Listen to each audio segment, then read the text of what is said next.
Joined today on the podcast by Adrian Lochhead and Kevin Beaty, who are part of the team working on the Great Border City, a broad-based consortium that unites business, community organisations and other stakeholders under a shared commitment to make Carlisle the best place to live and work. A really interesting project, and we look forward to diving into it. But before we do, gents, can you just introduce yourself first? Hi, Joe. Good morning to you. I'm Adrian Lochhead. In my day job, I'm director of an organisation called Eden Art, and we do lots of events and all sorts of things. People might have come across the winter droving that we do. And my colleague is Kevin. I'll let him introduce himself. I'm Kevin Beaty. I've lived in and around Carlisle all of my life. I live in the rural areas, so I've worked in the rural sector as a farmer most of my life.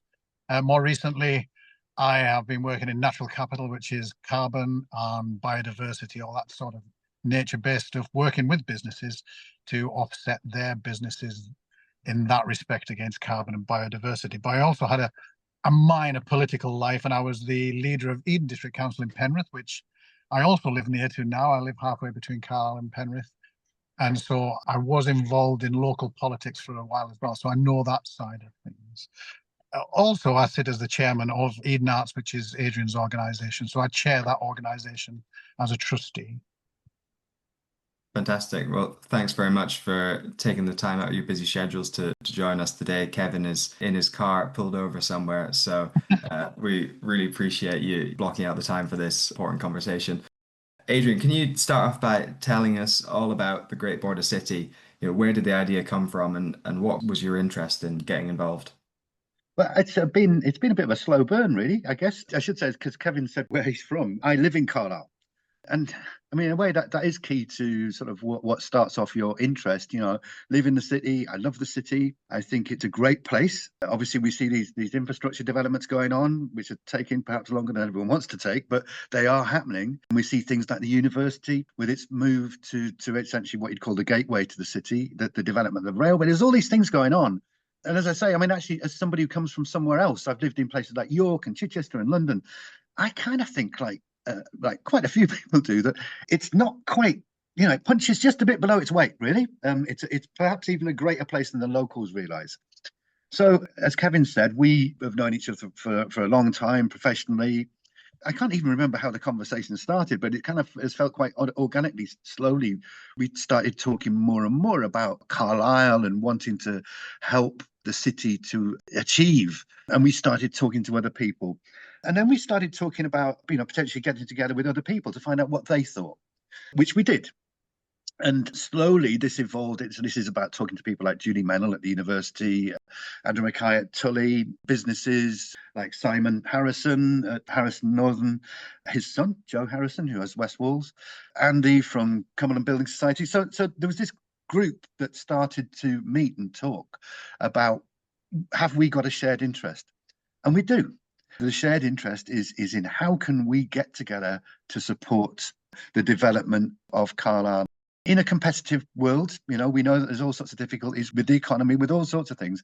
How do we make sure that Carlisle comes out on top in that situation? So it's now formally a consortium of those businesses. Armstrong Watson was another one. Steve McCulloch should have mentioned. The Connons, the brothers who are Daniel Johnson, they're property developers. And we talk to people in what we call the nighttime economy, the Van Leerots. We're chatting to all sorts of people about this group, and we've formally formed it as what we now call the Great Border City. And we can tell you more about what we're up to as we go on. We'll get into the conversation about the Carlisle Business Improvement District and what that involves and how that's progressing. But before we do, Kevin, can you just give us a bit more information on the kind of current trajectory of Carlisle, and as that forms a backdrop to this project? What's Carlisle's greatest opportunities and challenges? Well, Carlisle's location is an amazing location, right on the M6, right on the West Coast Railway. Those attributes are amazing for the city and its businesses, because every business in this country now is interacting with every other business in every city in the country, as well as globally. So those links that we have for infrastructure are amazing. You can be in London in 3 hours if the trains are working properly. And it just seems to me that there's so much potential in Carlisle. The government are investing, along with the local authorities. They're investing £400 million in infrastructure in the city. Everyone knows what's happening in the city centre at the moment with all the road closures and the Harris fencing around. But once those improvements are done and dusted, the city will look amazing. It's going to get a new entrance at the station, which will be linked to, hopefully, the new university as well, when everyone's sitting waiting to see what the spending review brings tomorrow with Rachel Reeves, and we'll know when this podcast goes out what those results are. But hopefully the university will get over the line, and then there's that southern link building that road right around the edge of Carlisle, which links everyone in Carlisle together back into that infrastructure that gets us out of the city into the wider country. So there's lots of opportunities there for businesses to grow, and there's also lots of opportunity for visitors to come to Carlisle. Once the city centre is finished, the city centre will look amazing. We've got amazing historical attributes as well as beautiful buildings and beautiful infrastructure within the city that we could build on to improve that visitor economy and get the whole town buzzing again with people. I think there's huge opportunity for the city.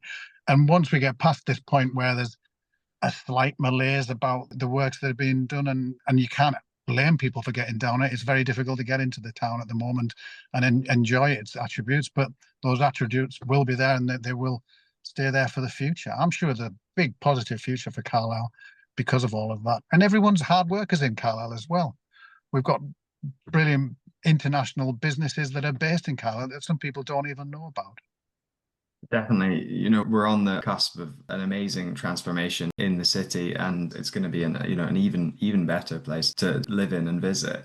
How, Adrian, are businesses going to be involved in this transition? And can you tell us about the Business Improvement District plans that are going on? If you could start off by just clarifying for the listeners, what is a Business Improvement District, and go from there, please. I can clarify the technical things, but I mean, where the inspiration for it has come from, we do work in Penrith. There's a Penrith BID. There isn't one in Carlisle, and I didn't know about bids like anyone else until I remember somebody knocking on my door, I know about 10 years ago, 12 years ago, when I first started the Penrith BID. It kind of does the things that the council doesn't do, In Penrith, they get involved, they make the place look nicer, they listen to businesses, I think is a big thing there as well. And they sort of fill those gaps that the statutory services don't do and provide additionality. I mean, directly through what I do, we do this thing called the Winter Droving, which for those who don't know is like 25,000 people come to Penrith every October, and it's a free festival in the town. It brings the town together. So there's that community thing coming together, but also it puts the town on the map. People come from far and wide, they see what Penrith is like, and they come back. And then there's the direct impact on the local economy just for those 2 or 3 days around it, because people come and stay, they're staying in accommodation, they're going out for dinners, they're in the pubs, etc. So when we come to Carlisle, it's actually strange compared with where there are bids up and down the country that it doesn't have one. It's had one before, but that wasn't voted in. And this is where I get into the technical part of it. Essentially, you make a proposal for a place, you draw a map, which essentially for Carlisle, what we've done is everything within the ring road. And you consult with those businesses and say, in the first place, what do you want? What would you like to see going on in Carlisle? Building on what Kevin was just saying there about the great infrastructure developments, the thing that people say that alongside that fairly consistently is we want to see the city being animated. We want to see more going on. We want to see more events. We want to see more things to draw us into that city centre. But also, when you've got a place that's thriving, it connects to things like recruiting. So it's not just that city centre sort of nighttime economy stuff. It's also that you give a city a better image, so it becomes easier to recruit people to that place. We know that even things like the NHS have struggled to recruit here. So there's a thing about building the city's image at the same time as making it work for the locals.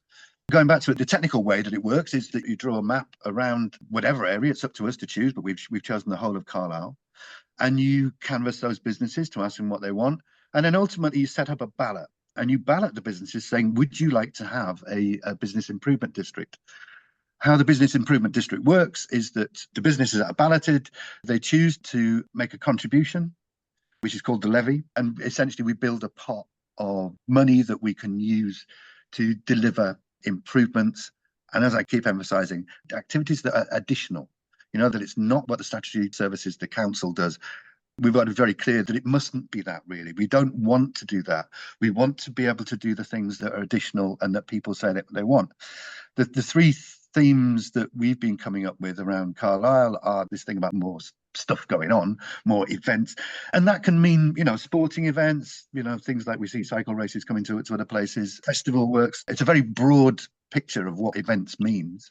And you also, within that sort of category, you might be looking at collective offers for restaurants and things like that. You see that in other places. It's about being creative, really. More marketing. Every business knows you can't ever do enough marketing. So whatever we can add to that is something that people talk about. And then the other one is a kind of, and this is where we want to connect with the chamber, is business support. What's effective business support? What can we give people? And I think probably as we go on, we'll talk more about this, that a lot of that is about asking businesses, what do you want? Instead of just kind of deciding, oh, we want to inflict this support on you. It's what's really effective for them. So those are our three strands for the Business Improvement District in Carlisle. It also, I should say as well, that the other thing that it does is it becomes a body that can speak to things like councils. It can say, well, this is our collective voice. This is what we want to do. Rather than when we're all separate businesses, we don't have that collective voice. So that's effectively what it is. It's about bringing people together and seeing if we can, that the businesses collectively can find ways to improve everyone's experience of the city. You've touched on this a little bit already, Adrian, but Kevin, if you could just expand on how a BID would change the day-to-day experience of businesses, residents, and visitors in the city, and kind of Adrian talked about events and things like that, but what would it bring to Carlisle? Well, there aren't as many events as there used to be. Everyone has rose-tinted glasses of what things used to be, but there used to be city centre events. There was a great fair in Carlisle. There was all those sorts of things. Carlisle felt like a more collective place in the past, but I think everyone has rose-tinted glasses, I've just said, and that at the moment, the city centre isn't the experience everyone would like. So once those infrastructure things are done, who is going to animate those new things? There's a new performance space in the centre of town. There's going to be a lot more pedestrianisation. Who's going to make things happen in there? Can the council do that? Can we add to that? The council may organise a couple of events, but we would like to see events all the time within the city centre. So once the city centre is vibrant and exciting, that spills out into the rest of the city as well. So if there is an event taking place in the city centre, as people are leaving that event, they will call in on the way out at restaurants, local places on the way home to have their tea and all that sort of stuff. Join in the daytime economy, make the shopping centre more, the experience better so that people visit the shops again. People seem to have stopped visiting the shops in their local city. If we get people visiting the shops, and there's great national chains there, but there's also great independent shops in Carlisle now. What we want to do is to help people stay longer and go into those restaurants and pubs in the city centre or on the way home. As you drive in, you'll maybe have noticed recently at Brunton Park, they put flags up on Warwick Road. You definitely see them because you're stuck in traffic on Warwick Road at the moment, but those flags make the place look better. We can add to things like that, making the town, the city, look better as a place. So people who live and people who work within the city feel more inspired, have civic pride, bring that sense of a place back to Carlisle so that we can be that great border city again and start punching above our weight rather than below our weight. That punching above our weight is what it feels it used to do. You used to see us on the TV as a national city, which is punching above our weight. So that's where the great border city group of people would like to see us back again. And that would be the businesses, by contributing to this fund, which is the BID, we can take, the businesses in Carlisle can take control of that narrative. And there isn't that thing at the moment for the businesses to work together in that way. There isn't really an organisation within Carlisle that is that Carlisle business organisation that will deliver those things for their staff, for their visitors, for their customers, to make Carlisle a brilliant place. What I would like to see is that the place just feels more fun, more happy, and the great border city that it used to be. Can you give an example of how a BID has worked in another city, and what lessons are you drawing from other cities where this has worked well? We've visited Sunderland recently, and I've been to Leicester. I'm trying, if I'm out and about in the country, I try and search out the BID and see what they're doing. There's a BID in Newcastle as well. The bid in Sunderland is backed by all the businesses, and they're really proud of what they do. And they've brought this, what we want to bring, that sense of pride back into the city. And by having that sense of pride and by having that voice for businesses, that voice extends further than Sunderland into government. And they're now seeing the government interested in their city and investing in it for the future as well. In Newcastle, the bid there's been going for many years, and they're now involved in some of the street renovation that's happening in, for instance, the big market. So the businesses there have had a voice and brought cash through National Lottery and things like that and other grants into the big market to change the whole nature of that place, to make it a better place. So we think that the bid in Carlisle could do that sort of thing as well. Adrian, have you got anything ever on there as well? You haven't mentioned, Kevin, our great advisors, Locus. So we engaged with this company called Locus. I think that came through when we went to visit Anyone, which is the Newcastle bid. It's no coincidence that Newcastle bid and Sunderland bid's extremely successful, and they're advised by this guy, Paul Clement, and his company, Locus, who we've taken on to advise us through this process as well. I think it's been really important to Kevin and I, that we learn how to do this, what are good examples from elsewhere, rather than it just be, well, what do Kevin and I think, and write it down on the back of an envelope. It's been about us, learning from elsewhere, and kind of we want to take the best of what the best bids do and do them in Carlisle, rather than sort of just do a kind of suck it and see version. So I think, we've been very, very conscious of gathering, looking at other bids, either visiting them, as Kevin was just saying there, or looking at them from afar, or asking Locus to give us examples of what's worked in other places. I think we've also, we've been careful to ensure that we're looking at the right other places, because Carlisle is it's not just any town. So, it's been important for us to make those comparisons with, for example, there's a bid, I think it's called the Royal Mile in the middle of London. Comparing us with that doesn't help. There are actually 2 bids in Manchester that have been hugely successful, but we're talking about a very different looking city centre there. Carlisle is what it is. It's the size that it is. And also in that process of us, the more that you look at this place, more that you look at Carlisle, the better it looks, really. We started using this word great in Great Border City. I think it can be easy for us all to get a bit down about it, but it's got some great businesses. It's got, as Kevin mentioned earlier, it's on the M6, it's on the main line. It's a kind of gateway to the north part of Cumbria. It is, we keep talking about it being, it's the capital of the area, but it doesn't quite do that. It isn't there. And I think we're just kind of, I think I've often said is that, in order to change things, you don't really have to change it 180 degrees. It can be just changing 5 degrees. And actually there's that thing about, half glass, half full, glass, half empty. And I think things like the bid can help people and businesses see the place in a different light, see it as that glass half full, rather than, it's not, this thing's not quite working here. We're always going to have challenges, but, working together, we can address those challenges. So, yeah. On learning from other bids, one thing I did find is that we should be ambitious. We should think big. Yeah. We should think innovative, and we should listen to the businesses in Carlisle and what the businesses in Carlisle want to do. We need to bring new ideas into the city as well and be inventive. So ambitious, inventive and innovative is where we want to be as the bid. Yeah, and we've sort of seen some others that where you kind of go, they didn't, almost like that bid hasn't tried hard enough. The ones that you hear about that kind of haven't done that well have been ones, we've definitely been encouraged to be, as Kevin's just saying, be inventive, and also we want to be the best bid in the country as well, right? So, we openly say that to each other, how can we make this great? So that's the story of what we've been looking at elsewhere. Just on the theme of marketing, the Great Border City leaflets came through our office door the other day, and I think that's a really good kind of slogan. Can you talk a bit more about that, Adrian? Is that like an identity it's going to be kind of promoted for Carlisle as the Great Border City? Yeah, absolutely. It kind of, we could all, everyone could have a different opinion about what, some bids are, but actually, I think as well, I want to say is that the Great Border City is not just about the bid. Yeah, that's one thing that it can do, but as a collective consortium, we can seek other funding and also do other things other than be a bid. We can represent businesses together. So the name, everyone can have their opinions about it, but I particularly like it because of, it says it on the tin. It is great. It's on the border and it's a city. And I think it's a slightly aspirational thing. You've seen the leaflets. Again, we've been working with a local designer, because that's always going to be important, to work with local businesses on trying to create something that people can get behind, that's something that, as Kevin said earlier, that relates to being innovative. You want to represent yourself as being, you want to look like what you want to be.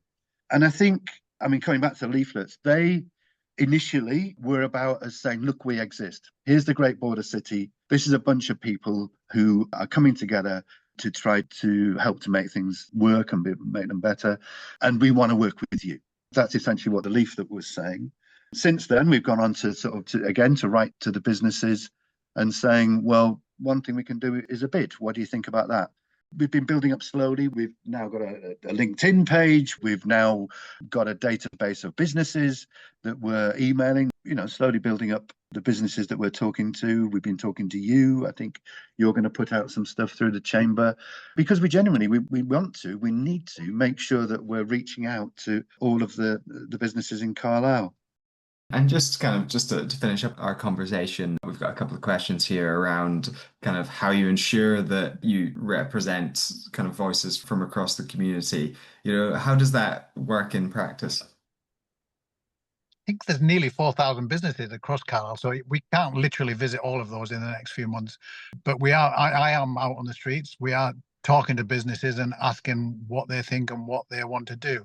There's our email, there's all that social media stuff that we're just starting with, and the email contacts. We do have a lot of, we know where everyone is. We don't always have their contacts. So we have a website set up now, which is greatborder.city. And if you go on there, you can actually contact us through there as well, or better still, fill out the questionnaire, which gives us answers and gives us your contact so that we can be in touch with you if you're a business within Carlisle via the email channels or by phoning you. But we are getting out to as many businesses as we can to talk to them and introduce ourselves as the consortium, but also introduce the idea of a business improvement district and how they can contribute to that, both financially, but also by helping us as well. And so, yeah, it is difficult to meet every business because there are so many of them, but we are trying our best to do that. So people like the Chamber can help us with that. And through the Growth Hub that you have contact with lots of small businesses. So Leslie is on our steering group to represent those people. And then there's all sorts of other channels, the Carlisle Ambassadors, there's the Love Carlisle Facebook site, those kind of places. We hopefully will be able to put our messages through to people through there as well and get a groundswell of support behind the idea of a business-led consortium that promotes the city and makes the city, helps build the city's prosperity for the future, but also helps promote this idea of a business improvement district, which will give us a fund to be able to make those changes happen. And just as a final question, Adrian, as a call to action to the listeners, if the listeners would like to find out more and get involved in this, how should they do that? As Kevin was saying earlier, the simplest way is to get onto www.greatborder.city. There is a contacts thing on there, and there's also a very short questionnaire, which actually is, where you can give your opinion. That's the simplest way. You could also just directly email us at info@greatborder.city.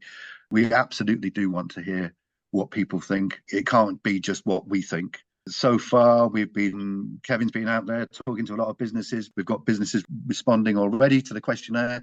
They're the ones who are defining what we should do. So it's important that people get on there and chip in what they think too. And it's been really interesting with this because, when you come up with an idea like this, you kind of go, well, we think this is good. What do other people think? But it's been pretty universal that as we go around and we talk to people that they go, yep, we agree with that. We want to see that happen. We want to see our city alive and thriving. And initiatives like this are set up to do that. So it's been extraordinary so far, the positive support. Long may it continue. And let's all get together and work towards making Carlisle an even greater place to work and live in.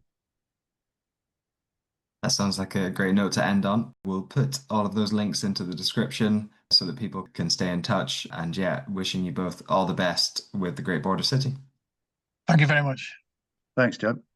Thanks a lot. See you later. See you now.